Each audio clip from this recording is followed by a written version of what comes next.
Glória a Deus, querido. Abra a tua Bíblia comigo, por favor, lá no Evangelho de Mateus, no capítulo 22. Semana passada eu iniciei contigo uma série que lá não vai ter um final agora. São uma série chamada Parábolas. Ao longo do ano nós vamos estar comentando, vendo, olhando, sendo ministrados por algumas parábolas de Jesus. Então eu comecei semana passada, tivemos aqui pessoas aceitando Jesus pela primeira vez, tivemos pessoas se reconciliando com Cristo, tivemos pessoas ali colocando no altar as suas famílias. E como foi um momento de salvação, um momento onde nós olhamos para dentro da nossa casa, olhamos para dentro de nós mesmos. Eu escolhi essa segunda parábola de Jesus, que não está na sequência daquela que a gente abriu na semana passada, que era Mateus 13, mas ela tem a ver com aquilo que aconteceu na semana passada. Então, se você puder olhar a partir do verso 1 até o 14, o título em algumas Bíblias está escrito assim: a parábola da festa de casamento. Eu vou ler aqui na Nova Almeida atualizada contigo. Então diz assim, de novo Jesus lhes falou por parábolas, dizendo: o reino dos céus ele é semelhante a um rei que preparou uma festa de casamento para o seu filho. Enviou os seus servos a chamar os convidados para a festa, mas estes não quiseram vir. Enviou ainda outros servos, dizendo: digam aos convidados: eis que eu já preparei o meu banquete, os meus bois e animais da engorda já estão abatidos, e tudo está pronto, venham para a festa. Mas os convidados não se importaram e se foram, um para o seu campo, outro para o seu negócio. Outros, agarrando os servos, os maltrataram e mataram. O rei ficou furioso e, enviando as suas tropas, exterminou aqueles assassinos e incendiou a cidade deles. Então disse aos seus servos: a festa está pronta, mas os convidados não eram dignos. Vão, pois, para as encruzilhadas dos caminhos e convidem para o banquete todos os que vocês encontrarem. E saindo aqueles servos pelas estradas, reuniram todos os que encontraram, maus e bons, e a sala do banquete ficou cheia de convidados. Mas quando o rei entrou para ver os que estavam à mesa, notou ali um homem que não trazia veste nupcial e perguntou-lhe: amigo, como você entrou aqui sem veste nupcial? E ele emudeceu. Então o rei ordenou aos seus serventes: amarrem os pés e as mãos dele e atirem-no para fora nas trevas.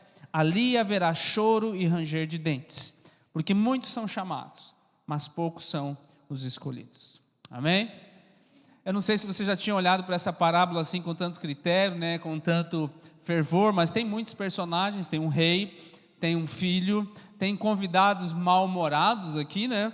Tem assassinato a sangue frio nessa história de Jesus, tem destruição de cidades e tem convidados desorganizados. Por isso que eu coloquei o título dessa palavra: a roupa certa importa sim.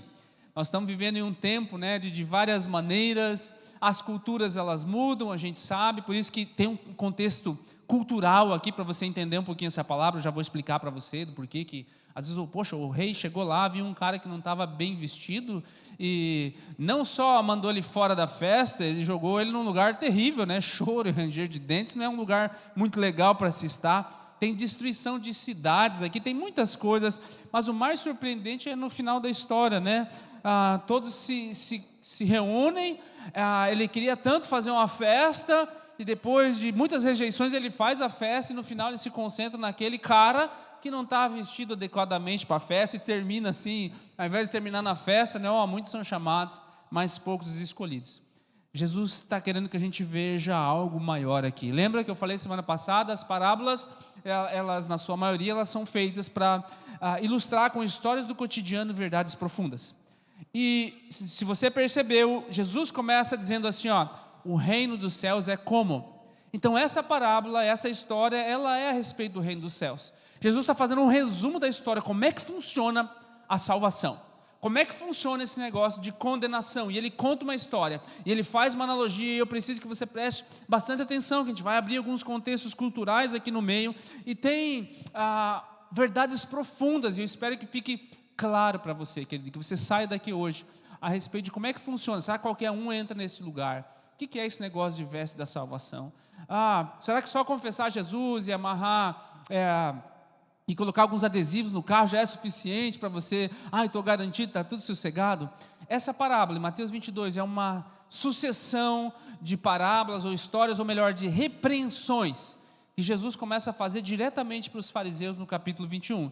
Se você vai assistir agora, se não me engano, a 5ª temporada do The Chosen, vai focar nisso. Jesus vai pegar os fariseus, vai entrar numa série de repreensões, e essa parábola é uma dessas, começa ali no capítulo 21, e acontece justamente depois da entrada triunfal. Isso aqui é importante entender porque você depois vai ver, você já viu em alguns lugares também, a última semana de Jesus, o Evangelho de João se concentra na última semana de Jesus. Jesus vai entrar em Jerusalém, depois de ter feito muitos milagres em outros lugares, e ter feito algumas aparições esporádicas em Jerusalém.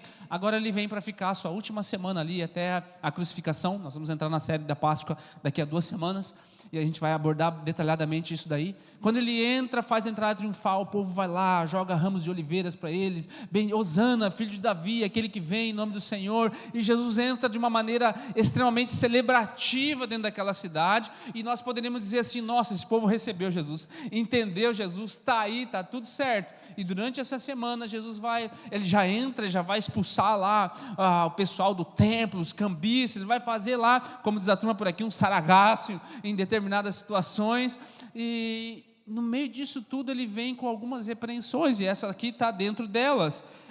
E por que ele faz isso, Às vezes você poderia entender assim, nossa, que grosseria, Jesus, olha como o pessoal te recebeu agora, como o Senhor está falando. E no verso 43 do capítulo 21, que é o anterior a esse, Jesus vai falar assim, o reino de Deus vos será tirado e será dado a um povo que produz os seus frutos.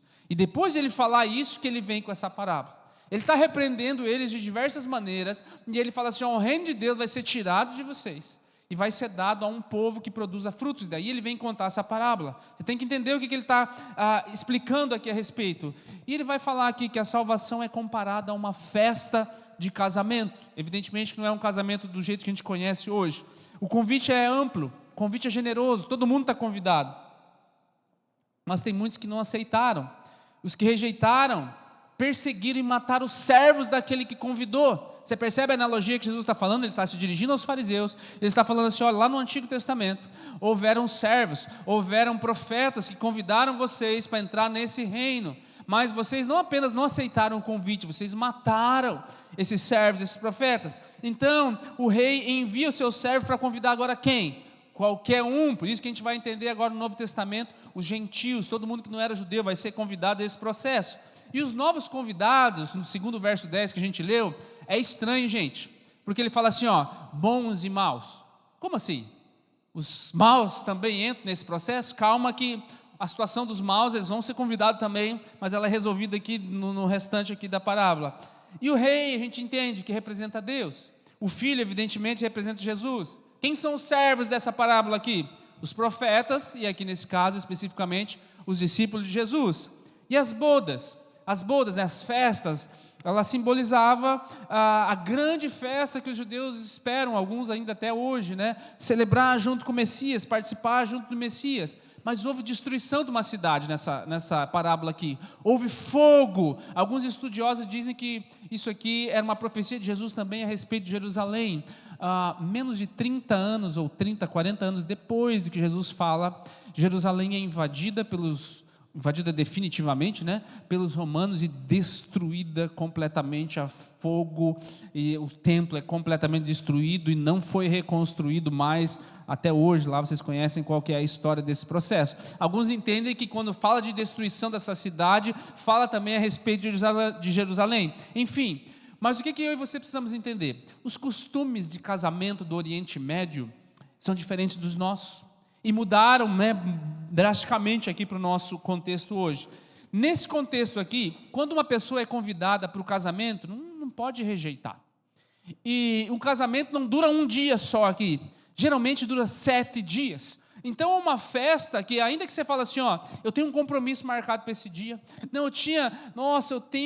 aconteceu algo muito grave que eu preciso lidar. 7 dias, de fato você não vai estar aqui, a não ser que você não esteja na cidade, que você esteja viajando, ninguém te avisou, essa é a única possibilidade de você rejeitar um convite de casamento. Então, quando ele fala assim, ó, eles foram lá e convidaram todo mundo, e as pessoas falaram assim, eu fui cuidar do meu negócio, eu fui cuidar da minha fazenda, como é o caso de alguns aqui, é uma desculpa. Ele está querendo dizer assim, ó, todo mundo foi convidado, mas eles só não entraram por causa de uma desculpa. Não era porque eles tinham um compromisso agendado com antecedência naquele dia. Então isso está claro para eles aqui. Não existe essa de uma pessoa receber um convite especial do rei e falar assim, eu não vou, não posso ir, não posso recusar. Mas pior do que isso, além de recusar, não faz sentido bater nos mensageiros do rei. Não faz sentido em alguém que vai te convidar para o casamento, você pegar ele e estrangular e matar ele. Então, a parábola é uma poderosa maneira de chamar atenção para nós. O rei te convidou. Quem é que vai ser bobo de dar uma desculpa desse tipo? Quem é que vai ser estúpido bastante para ficar de fora? E a gente pode aplicar alguns princípios a nós mesmos, como de costume que eu separei apenas 3 para você. O primeiro deles é, há quem queira estar na festa, mas também não quer levar a sério. Existem muitas pessoas que querem estar na festa dos céus. Existem muitas pessoas, ou praticamente todas as pessoas, elas querem estar lá nessa festa, mas nem todas levam essa festa a sério. O verso 11 vai dizer, se você estiver me acompanhando, lê ali, ó, mas quando o rei entrou para ver os convidados, notou ali um homem que não estava usando veste nupcial. Tem várias maneiras de se abordar isso, eu vou espalhar isso com você, mas eu me lembrei, quando eu estava lendo essa passagem aí, que no meu casamento, que ainda está gravado lá em VHS, 25 anos atrás, né, tem que arrumar agora um videocassete para poder assistir de novo, né? Mas eu me lembro, eu olho lá as fotos do álbum do meu casamento, até hoje eu falo, tem um cara lá na foto, gente, que ele está de calça jeans no meu casamento. E hoje é normal, né? Hoje mudou a vestimenta, tá chique, né? Você ir tênisinho casual, antigamente, mas eu, né, 25 anos atrás, eu de uma época que você ia no casamento sempre de terno, no mínimo ali de uma camiseta, né, social, fechada, e lá tem fotos de todo mundo no teu casamento, e eu não sei quem é esse cara que está no meu casamento de fotos calça jeans, com certeza é parente da minha mulher, não era meu, não conheço ele. Mas está lá na foto, todo mundo bonitinho no meu casamento, e tem um cidadão lá de calça jeans no meu casamento. Eu não sei quem ele é, nunca vi ele na vida, nunca mais vi ele na vida, mas a vestimenta dele no meu casamento não é com certeza porque ele não tinha dinheiro ou condições de ir lá, né? Mas o que diz para nós uma vestimenta mal colocada? Diz o quanto você aprecia aquele lugar. Entende? Naquele contexto, principalmente você ir de calça jeans em um lugar, não é estar mal vestido, ele estava muito bem vestido até, de repente se ele fosse dar uma volta aí na rua, mas ele estava vestido de maneira inadequada para o casamento. Por que inadequada? Porque quando você vai a um determinado lugar, o que você está dizendo com aquela roupa bonita, né? Tirando algumas mulheres que querem se mostrar para as outras, que você tem respeito por aquela pessoa.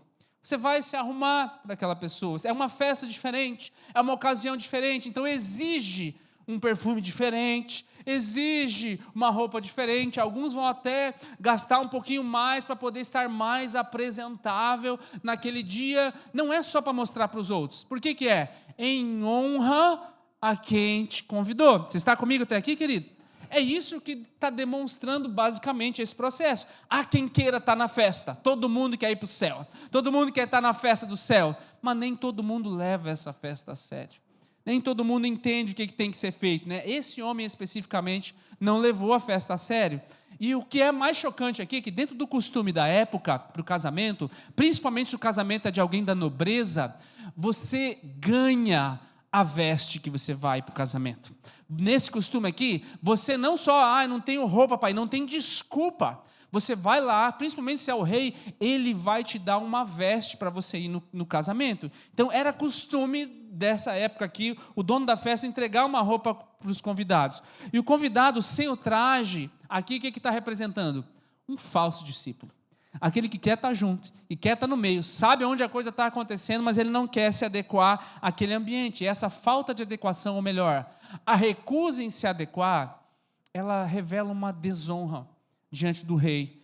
E aquele que professa a fé falsamente, agora que vem o problema, né? O rei viu. O rei viu, ele chamou todo mundo, ele está feliz, ele está passeando, tem bons e maus no meio daquele processo lá.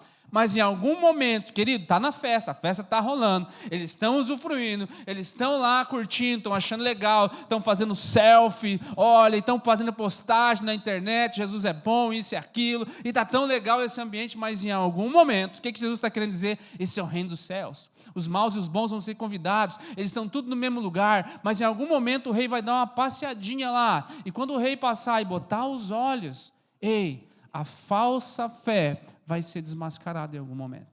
É isso que Jesus está querendo dizer. Ele não está falando para eu e você ficar determinando assim, mal vestido, sai fora. Você também está mal vestido, sai fora. Em outras palavras, você está vendo aí, você vai para o inferno. Você vai para o inferno. Você é certeza que você vai para o inferno, né? Eu acho que não, você faz coisas certas, você vai para o céu. Essa é a nossa religiosidade. É assim que as pessoas às vezes costumam se lidar. E Jesus está falando assim, esse aqui não é o nosso papel. Eu dizer para você se esse cara foi para o inferno, se esse cara aqui, ele vai para o céu ou não, baseado só naquilo que eu enxergo. Jesus está falando que o reino dos céus, todo mundo está convidado, vem bons e vem maus. Na igreja tem boas pessoas, vão haver más pessoas também caminhando no nosso meio em algum momento. Principalmente agora nós estamos indo para um tempo de maior expansão, vai estar cheio de gente lá.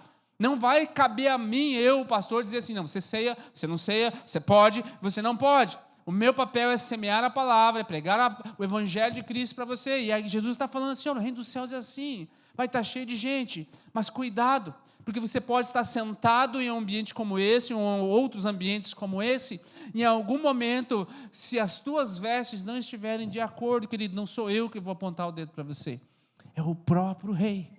É o próprio Senhor que Ele passa no meio dos seus convidados, Ele começa a olhar para nós. Então, você que talvez está frustrado aí com alguns pregadores ou falsos pregadores, com alguns evangelistas ou falsos evangelistas, pseudo-pastores, não fique tão frustrado assim. Fique sossegado, né? Porque, como diz Paulo lá, ainda assim, pelo menos o evangelho está sendo pregado de alguma maneira, mas não se iluda.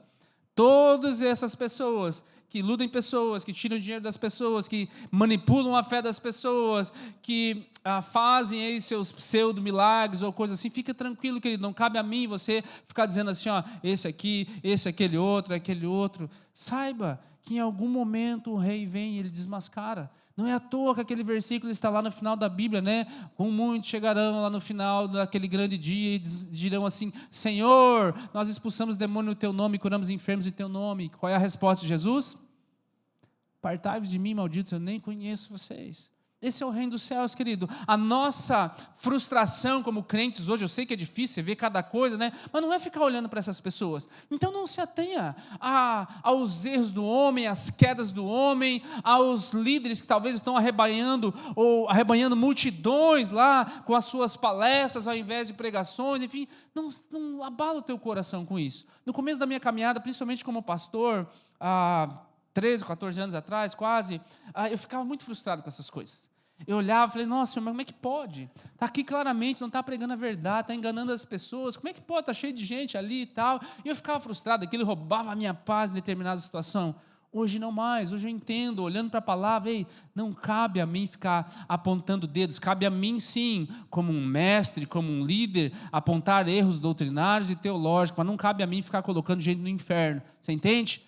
O rei, essas pessoas elas vão prestar contas, e eu tenho que me colocar e cuidar para que eu também não seja uma delas. E meu segundo ponto aqui é que a festa de casamento é um convite aberto, mas tem um código de vestimenta, é nisso que eu quero me ater no restante da palavra. Nós estamos na presença do rei, nós estamos na presença de Deus, compartilhando atos e palavras de Deus, mas não podemos compartilhar atos e palavras como se fosse de qualquer pessoa. Quando a gente vem para o domingo, gente, não pode ser apenas parte de uma rotina da minha semana. A gente não pode ler a Bíblia com o mesmo tédio descompromissado que a gente folheia uma revista por aí, né? Aqueles que ainda vêem revista ou coisa assim, deixa eu dar uma olhada aqui. Eu não posso, cada vez que eu abro essa palavra, não é sacralizar o livro em si, né? Não posso riscar, não posso rasgar, meu Deus, não, mas cada vez que eu sento para ver essa palavra, ela não pode ser tratada como algo cotidiano, ela tem que ser tratada como algo precioso, né? O código de vestimenta é entender que eu não posso diminuir algo que é tão solene, eu não posso levar de qualquer jeito algo que é tão sublime. É o casamento do fulano, então eu vou de qualquer jeito mesmo. Não, cada vez que eu estiver diante do Senhor, cada vez que eu for abrir, é a palavra do Senhor que a gente vai abrir. Cada vez que eu vou pregar para você aqui, o meu maior temor é: Senhor, não posso falar nada que seja contra a Tua palavra, não quero falar coisas da minha mente, coisas que o meu coração deseja falar. Eu quero falar o que a Tua palavra expressa, ainda que doa as pessoas, mas principalmente ainda que doa a mim mesmo. Essa é a palavra do Senhor. Eu não posso tratar, como eu já vi ao longo da minha caminhada também como pastor, muitas vezes os pastores darem muita ênfase a tantas coisas, a gestão, a excelência, as coisas externas, as pessoas, e daí deixa pouco tempo, ou quase nenhum tempo para estudar a Bíblia. Aí eu vou lá, eu já sei mais ou menos como falar, eu já conheço as histórias, aí eu invento qualquer coisa, cito 3 pontos de qualquer coisa, jogo uma frase de efeito lá, o pessoal vai embora faceiro e eu vou lidar com aquilo que realmente importa durante a semana. Sabe, meu amado, nós estamos em um tempo de construção, em um tempo de reforma. Daqui a alguns meses nós já vamos estar em um novo lugar, onde você não vai mais estar tão apertadinho, vai ser maravilhoso. Mas uma das coisas que eu tenho clamado ao Senhor, inclinado meu coração em todo o tempo, isso toma muito tempo da gente, isso toma o nosso pensamento, eu tenho que aprender muitas coisas diferentes e ver muitas coisas diferentes, mas eu entendo que é uma estação que nós estamos vivendo, que eu, como pastor dessa igreja, essa não é o meu foco, eu não fui chamado para fazer isso não pode roubar o meu coração, o deslumbre dessas coisas não pode superar a grandeza do que nós estamos fazendo como igreja, aquilo que nós estamos fazendo como filhos de Deus plantados nessa terra, querido, é muito mais importante do que qualquer outra coisa que a gente venha definir como ser humano. Algumas vezes nós vamos à igreja no domingo com a mesma obrigação que a gente vai numa reunião da escola. Não pode acontecer isso. Sim, em alguns momentos isso vai acontecer, mas no momento que acontecer, querido, a gente tem que detectar. Sim, já houveram algumas vezes que eu mesmo já vim para a igreja assim, mais no automático. Mas uma vez que você está ali dentro, você tem que sujeitar o teu coração a entender o que Deus fez, a entender o porquê que você está ali, o que você está fazendo. Não é mais uma reunião, eu vou à casa do Senhor, eu vou ver os meus irmãos, eu vou juntar as minhas orações, a de todos vocês juntos, e nós vamos clamar ao Deus Altíssimo que tudo pode, e vai exercer o seu favor sobre a nossa vida durante a semana, amém, querido? É por isso que a gente sai de casa. Entende? Se nós sairmos descompromissadamente, eu só vou cumprir mais um ritual, nós estamos igual a esse convidado, que ele, eu estou aqui no casamento, mas não sei, o que tinha que vestir? Qual que é o código de vestimento desse lugar? Eu não posso orar com a mesma indiferença com que eu converso lá com o caixa do supermercado. Sim, não, no crédito, não quero, tenho cadastro, não tenho cadastro, não é no automático. Sabe, cada vez que eu vou orar ao Senhor, por que eu fecho meus olhos? Minhas distrações são eliminadas. Às vezes eu não consigo fechar os meus olhos, dependendo do que eu estou fazendo, mas eu estou falando com o Pai. Eu estou falando com o Pai. Não, é o Deus dos céus que eu estou falando. Às vezes a nossa consciência se abre, com quem que você está falando? Meu Deus, com o Criador do universo. Então por que ainda há dúvida depois do que você fala? Por que você de fato não acredita? Quando Jesus vai falar em uma dessas parábolas aqui depois, ele fala assim: olha, gente, se vocês tiverem fé, pega a menor semente que existe, deixa eu comparar para vocês, está vendo isso aqui, uma sementinha de mostarda, se você tiver fé, se você crê naquilo que você está pedindo, você está falando com o Pai Celeste, nada vai ser impossível. Você pode até falar para esse monte, sai daqui, vai para lá, e ele vai ir. O que Jesus está falando para nós, querido? Há um código de vestimenta. Quando você for orar, não coloque na indiferença, é mais um, se não for o pastor que orar por mim, se não for o outro lá que orar por mim, não vai dar certo, querido. Você tem uma conexão aberta agora, direto com o Rei do Senhor, o Rei dos Reis, o Senhor dos Senhores. Não há mais necessidade de mediadores. Vou lá para um sacerdote, vou lá para outro. Há um só mediador entre o céu e a terra, que é Jesus Cristo, o homem. Essa é a ideia aqui que ele está colocando aqui. Então, Deus é a realidade com que a gente tem que lidar o tempo todo. Isso é uma boa notícia. E meu terceiro e último ponto é que todos são bem-vindos. Amém? A mesa, Mas a mesa nos muda. Hoje, se fala muito sobre a mesa, qual é a mesa que você senta e tudo mais. Então, deixa eu pegar essa linguagem já que está na onda aí. O que a mesa muda em primeiro lugar? A minha roupa. A primeira coisa que a mesa do Senhor muda é a minha roupa. E se isso não acontecer, eu não posso me considerar um convidado. Eu sou um penetra nesse casamento. Não devia estar aqui, o que eu estou fazendo aqui? E por que isso é tão importante, querido? Porque há uma consequência. E eu quero te convidar a olhar de novo lá, para você ver o quão grave é essa consequência. Verso 13: amarre-lhe as mãos e os pés, lance-no para fora nas trevas, ali haverá choro e ranger de dentes. Não se engane, de Deus não se zomba. Eu vou trabalhar com vocês aqui agora a justiça de Deus, mas também a misericórdia de Deus. Deus é amor. Você concorda comigo? A essência de Deus é amor. Uma das perguntas que o incrédulo faz, ou aquele que ainda não tem o conhecimento da verdade faz, é: se Deus é amor, por que Ele criou o inferno? Se Deus é amor, por que existe tanta coisa ruim no mundo? Se Deus é amor, por que eu não posso casar com essa pessoa, já que eu estou casado com a outra, mas essa aqui eu gosto mais? A gente se ama. Se Deus é amor, por que eu não posso, casar com essa pessoa do mesmo sexo? Enfim, mas porque eu estou sentindo é amor. Quando a palavra nos fala a respeito de consequências, meu amado, significa que se existem consequências é porque existe uma regra que foi feita. E essa regra que foi feita, ela não foi feita simplesmente baseada na consciência, ou no humor que Deus estava naquele dia. Se Deus é amor, tudo que Ele faz é para o nosso bem. Esse é o primeiro princípio. Significa que existem determinados comportamentos que nós temos que são inclinações do afastamento de Deus e que nós confundimos com o verdadeiro propósito. Gênesis 1, deixará o homem, seu pai e sua mãe, se unirá a sua mulher, e os dois serão uma só carne. Esse é o desejo de Deus, que um homem se unisse à mulher e se tornasse uma só carne com uma pessoa só. Lá na frente, inclusive, alguns dos filhos deles pensaram assim: não quero uma mulher só, eu quero mais de uma, eu quero mais de duas. É o caso de Jacó, é o caso depois de Abraão, de outras pessoas. Eu sempre falei para vocês, toda vez que isso aparece na Bíblia, não é com o aval do Senhor, sempre dá problema quando tinha isso daqui. E Jesus vai responder essa questão lá no Novo Testamento, quando questionado a respeito de casamento, ele vai falar assim: não foi assim no princípio. Quando ele é questionado a respeito de divórcio, Jesus vai falar assim: não foi assim desde o princípio. E aí ele cita Gênesis: no princípio o homem deixa o pai e a mãe para se unir à sua mulher. O homem se inclina para fora de Deus, e quando o homem se inclina para fora do desejo do Senhor, ele se perde dentro do propósito. Deus, na sua misericórdia, Ele permite certas coisas, mas nós vamos enfrentar consequências em cima dessas situações, querido. E Jacó enfrentou e se conhece toda a história. Enfim, esse fim extremo aqui revela que Jesus não está falando de verdade de roupa aqui.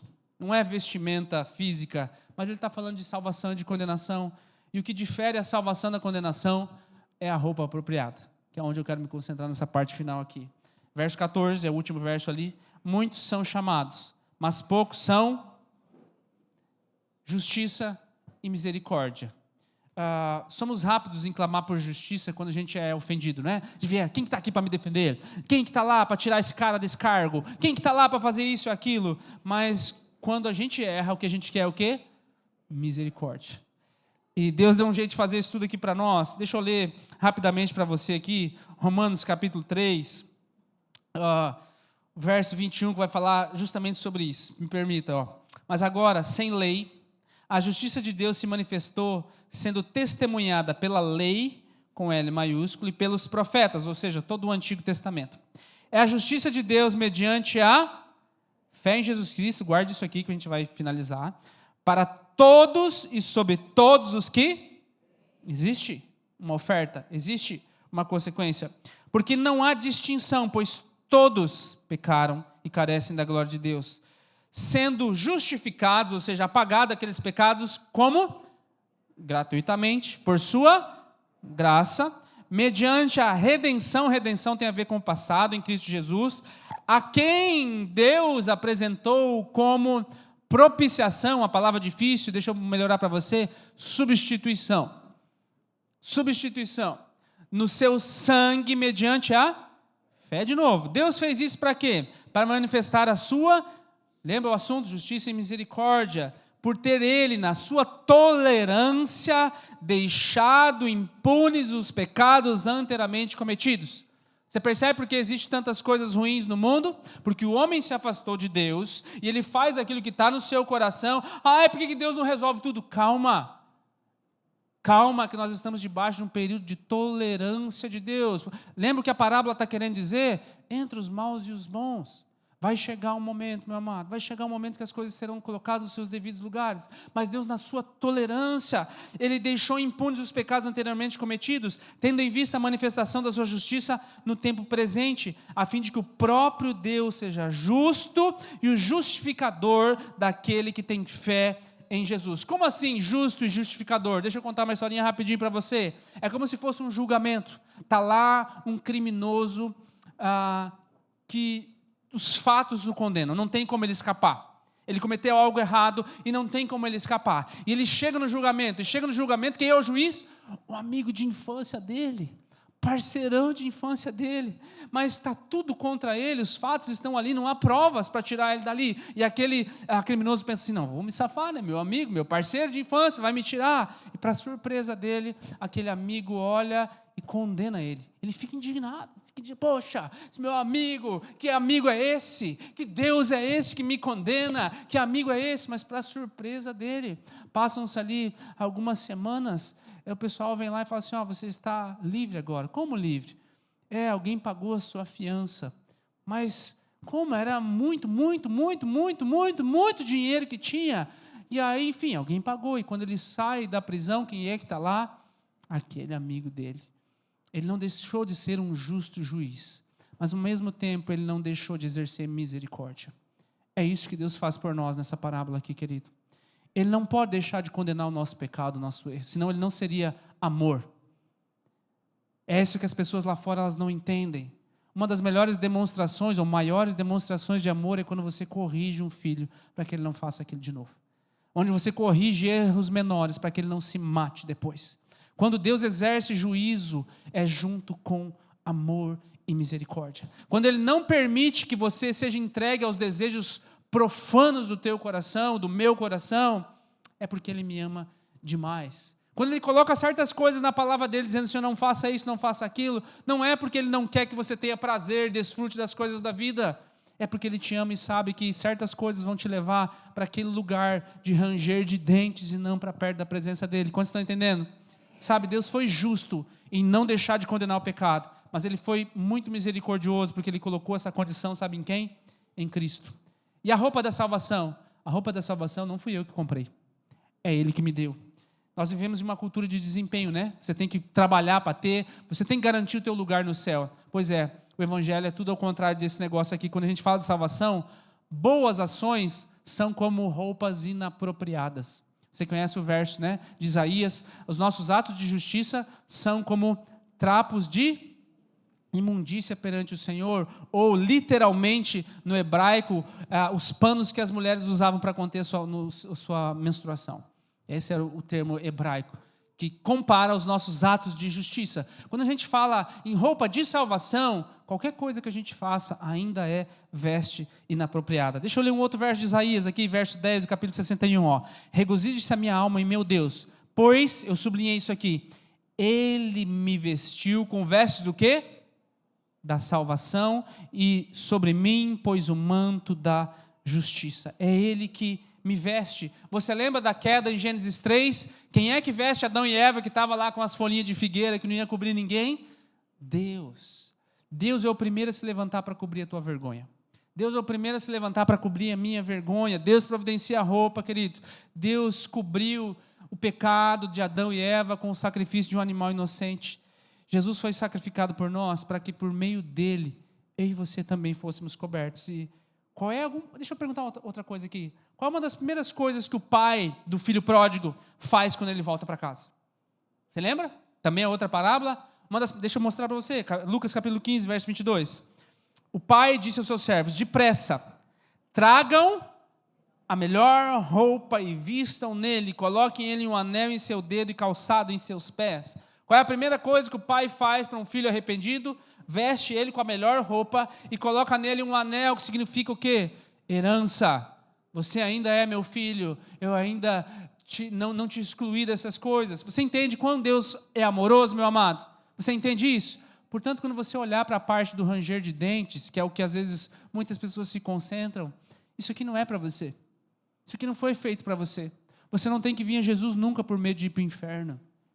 Você não tem que servir a Deus por medo de ir para o inferno. Esse lugar aqui foi feito por o diabo e seus anjos. Sim, é uma analogia que é colocada para nós, né, como inferno. No final das contas, todo mundo vai ser lançado lá no lago de fogo. É assunto para outro dia, em outro momento.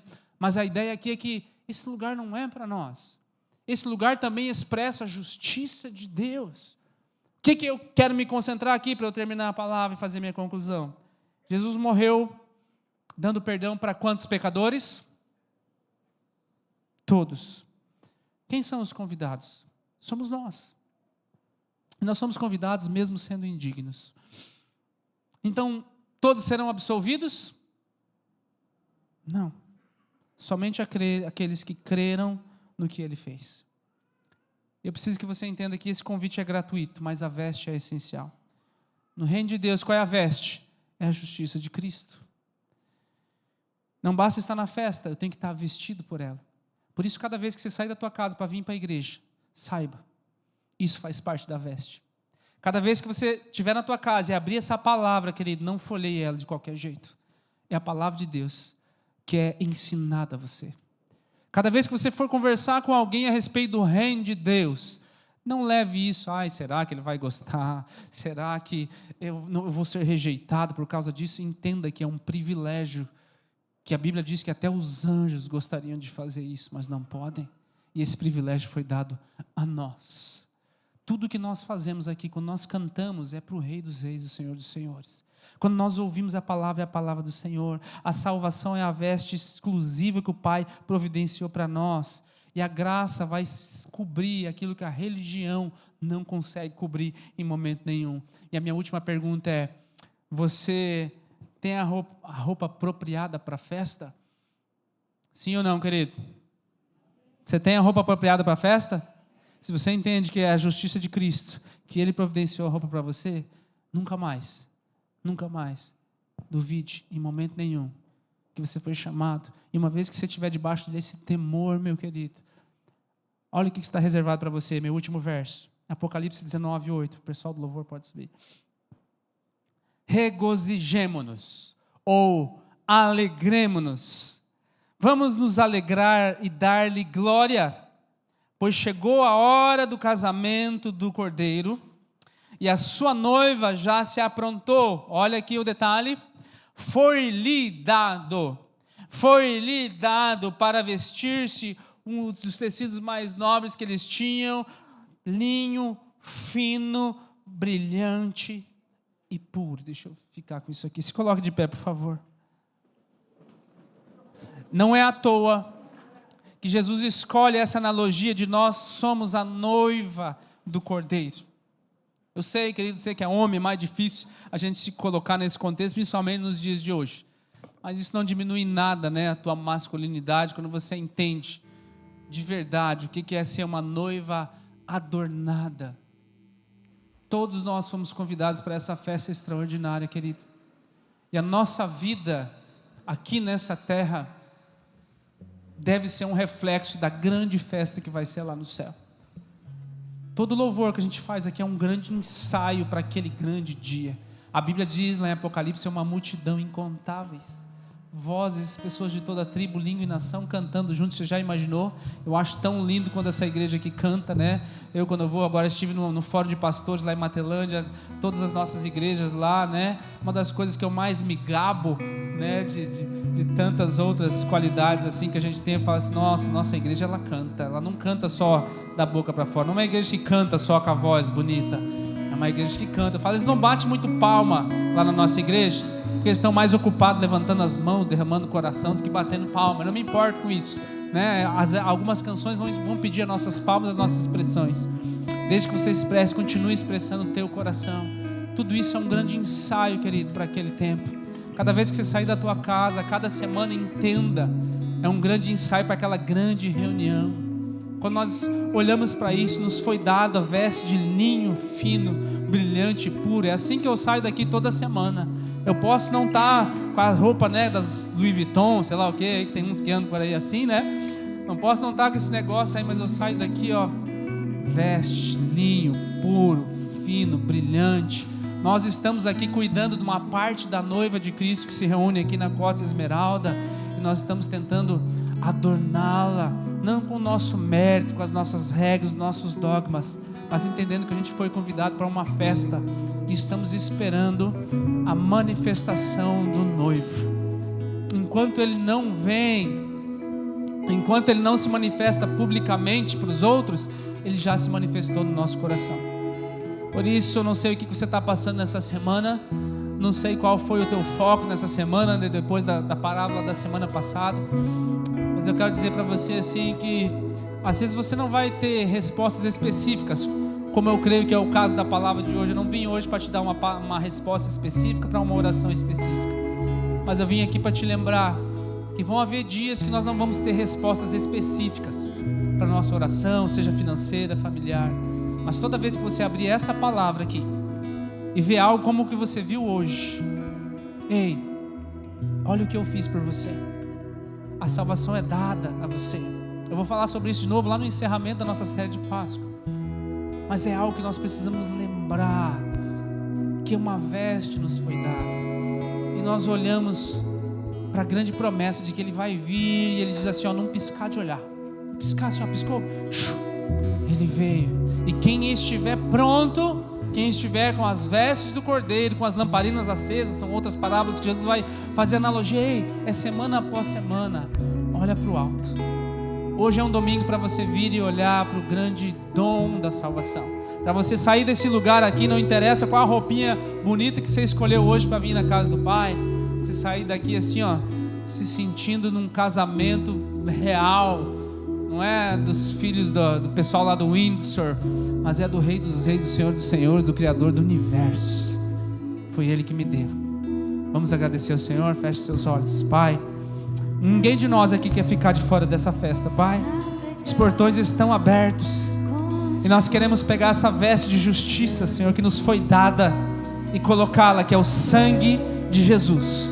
Deus providenciou uma roupa de gala para nós, que é o sangue de Jesus, e o nosso coração espera com expectativa, Senhor, a manifestação plena naquele grande dia. Enquanto esse dia não chega, Senhor, nós olhamos para o céu, nós focamos no céu, que sabemos que o nosso lar é lá, Pai. Tu estás esperando, na Tua tolerância, Pai.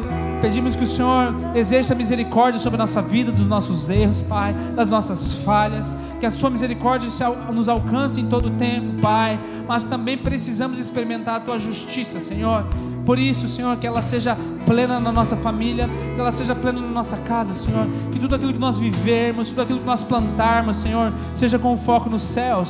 Nos ajuda a olhar para os nossos filhos e criar eles no caminho, no temor do Senhor. Nos ajuda a olhar, nós maridos, para nossas esposas, e olhar para a Tua palavra, e é mandamento para nós olharmos para essas mulheres como vasos mais frágeis, que carecem do nosso cuidado, que carecem do nosso amor, da nossa devoção, a ponto de entregarmos a nossa própria vida. Que cada mulher olhe para o seu marido, como a palavra diz, uma mulher idônea, uma mulher virtuosa, Senhor, não com diminuição, Paizinho querido, mas com o Teu favor. Que cada um de nós possamos olhar a Tua obra, o ministério, Pai, não como um peso, não como mais uma coisa, mas nós possamos olhar que graça, que privilégio, quão formosos são os pés daqueles que anunciam as boas novas, e essa igreja tem anunciado, Pai. Portanto, Senhor, vem sobre cada família aqui representada, Senhor, abre o entendimento, Senhor, aqueles, Senhor, que talvez estavam um pouco tristes, Pai, por circunstâncias da vida, que sejam encorajados, que recebam a porção do Espírito Santo,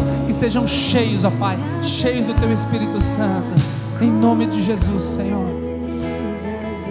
Eu sei.